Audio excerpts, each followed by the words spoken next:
Bonjour à tous. Aujourd'hui dans cette nouvelle vidéo du calendrier de l'Avent, je vais vous donner mon top 10 des séries de 2020. C'est parti!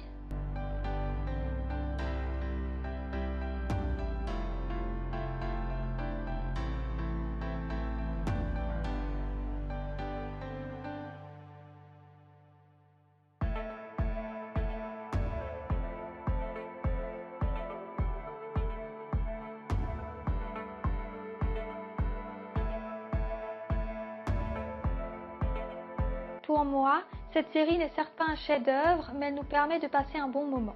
Les acteurs sont très bons. Daniel Grao est très touchant dans le rôle de ce père prêt à tout pour retrouver sa fille. Verónica Velázquez, qui interprète Soledad, est également formidable. Ce que je regrette, c'est que la série multiplie les intrigues et les flashbacks autour des personnages principaux, comme le héros Antonio, sa fille Soledad qui vit désormais en Colombie, l'avocate hors norme Angelita et l'ex-femme d'Antonio Inma qui se lance également sur les traces de sa fille. Tous ces rebondissements apportent des longueurs, des incohérences et une compréhension plus compliquée.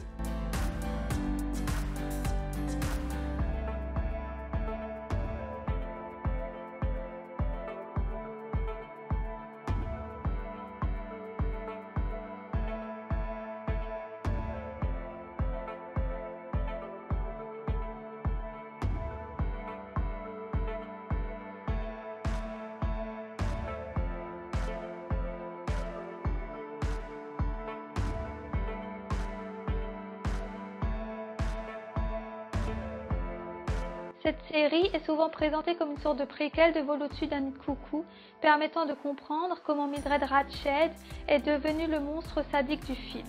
Mais pour moi, il n'y a pas de lien entre les deux, excepté le nom de l'infirmière. Si vous aimez assister à des lobotomies sans anesthésie et si vous adorez American Horror Story Asylum, alors cette série est pour vous. Il faut dire que Ryan Murphy maîtrise à merveille les codes de l'horrifique. Les acteurs sont remarquables et en particulier Sarah Paulson qui interprète Mildred Ratched. Ce qui m'a beaucoup plu aussi, c'est l'esthétique qui est très soignée. Les décors sont hauts en couleurs, que ce soit la voiture Ford coupée de l'infirmière ou son impeccable garde-robe. Les nuances de vert et de bleu sont également très présentes dans les murs, le mobilier et les rideaux. Par contre, la narration laisse parfois à désirer et certaines longueurs auraient pu être supprimées. Il y aura une saison 2 et on se demande bien ce qu'elle va nous réserver.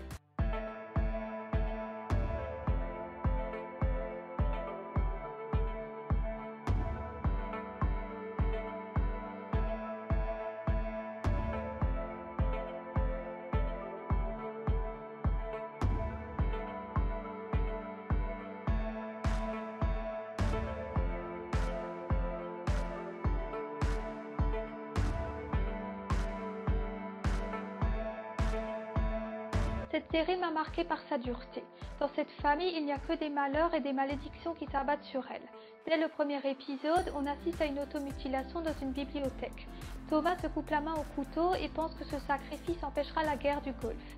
C'est une série très poignante qui aborde les thèmes de l'hérédité, de la culpabilité, de la rédemption, de la gémellité. Elle explore également les blessures du passé et la douleur des patients souffrant de troubles psychiatriques sans oublier leur entourage. Les acteurs sont remarquables et surtout Mark Ruffalo qui signe une performance magistrale. En effet, ce dernier incarne deux rôles, ceux des frères jumeaux. Il y arrive tellement bien qu'on oublie que Thomas et Dominique sont interprétés par la même personne.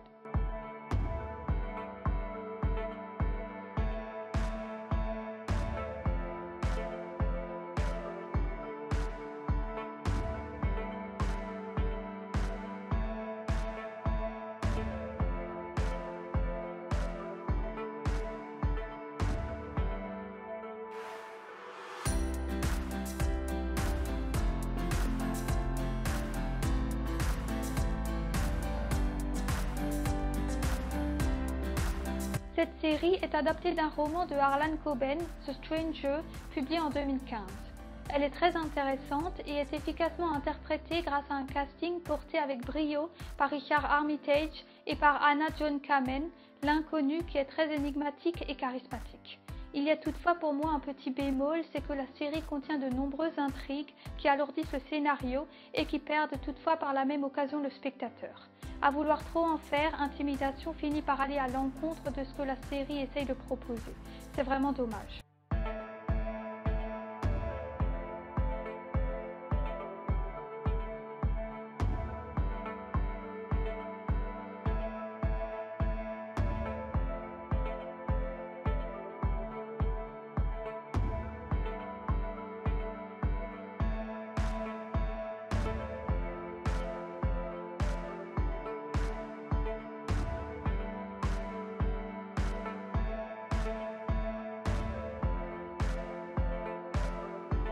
Cette série est très riche en rebondissements et nous plonge au cœur de Daesh à l'époque de l'expansion de l'État islamique qui, pour imposer son califat, enrôle des terroristes venus du monde entier.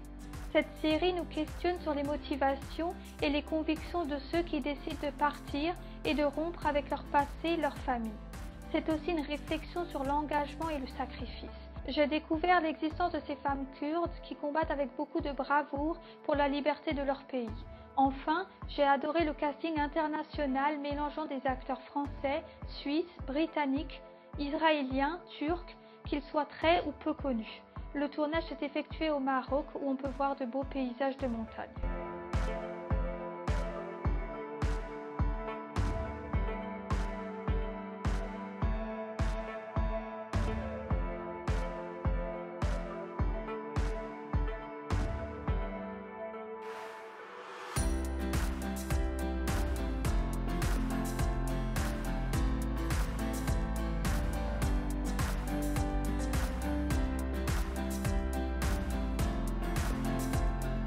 Cette anthologie pour le moins atypique est pour moi une très bonne découverte.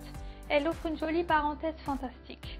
Elle tire son inspiration des tableaux numériques de Simon Stellenhag, un artiste suédois dont les œuvres représentent des paysages rétro-futuristes ordinaires, comme une maison vide ou encore une forêt auxquelles sont ajoutés des éléments de science-fiction. La loupe va plonger dans chaque épisode un personnage différent dans une situation surnaturelle, comme le voyage dans le passé ou l'avenir, la permutation d'esprits entre plusieurs corps, la préscience de sa mort, la création d'androïdes ou encore le pouvoir de suspendre le temps. Enfin, les paysages et la musique sont sublimes.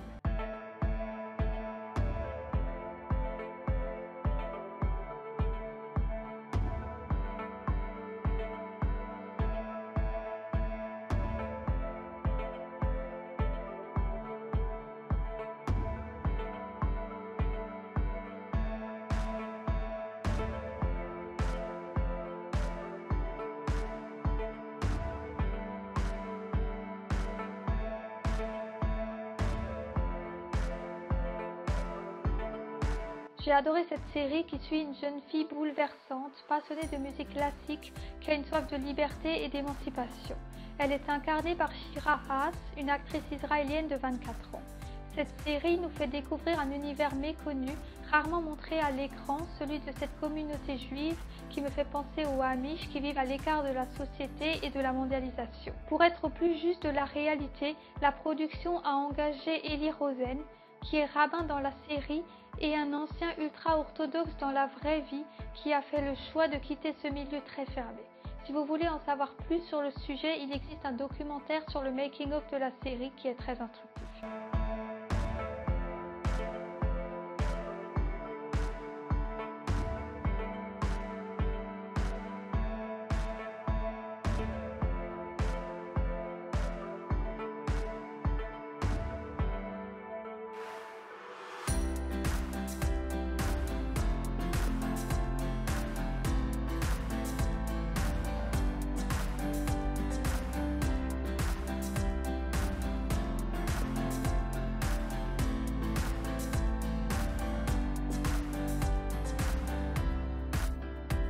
Il s'agit d'une série satirique et comique autour de l'ascension au pouvoir de Catherine II, qui fut impératrice de Russie de 1762 à 1796. C'est bien sûr une version romancée de sa vie, mais comme cela est indiqué au début de chaque épisode, il s'agit d'une histoire occasionnellement véridique. Les acteurs sont très beaux. En effet, Elle Fanning, qui interprète Catherine, incarne à merveille cette jeune fille naïve, aux traits juvéniles et angéliques et si ignorante des choses de la vie. Nicolas Hoult, qui joue le rôle de Pierre III, est également formidable et fait bien ressortir le côté psychopathe, cruel et immature de son personnage. Les faits sont traités avec beaucoup de modernité. Les décors et les costumes sont remarquables. Les dialogues sont acerbes et piquants. J'attends avec beaucoup d'impatience la saison 2 qui est en préparation.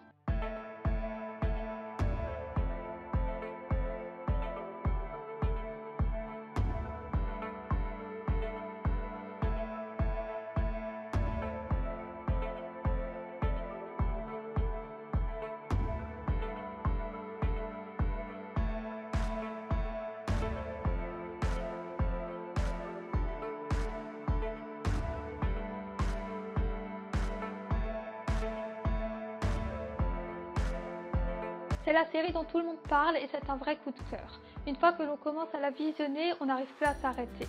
Elle a été adaptée du roman de Walter Tevis publié en 1983.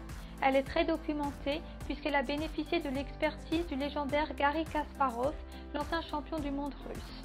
Certes, ce n'est pas qu'une série sur les échecs, mais elle parle avant tout de la place de la femme dans la société des années 50 et d'une certaine forme d'émancipation à travers les échecs. Anya Taylor-Joy incarne à merveille un personnage innocent, naïf, qui apprend à se battre, à surmonter les épreuves et qui devient une héroïne.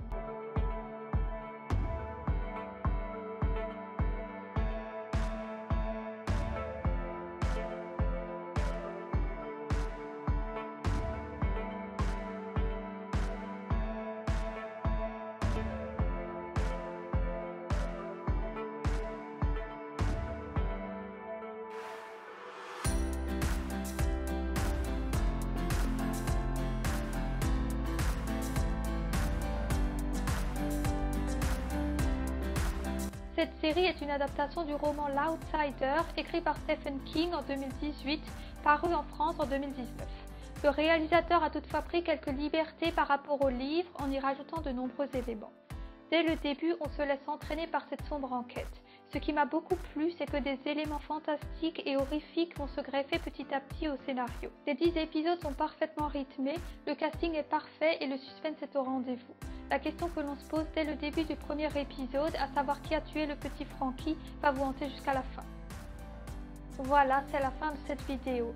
Surtout, n'oubliez pas de vous abonner et de liker. On se revoit très vite pour une nouvelle vidéo.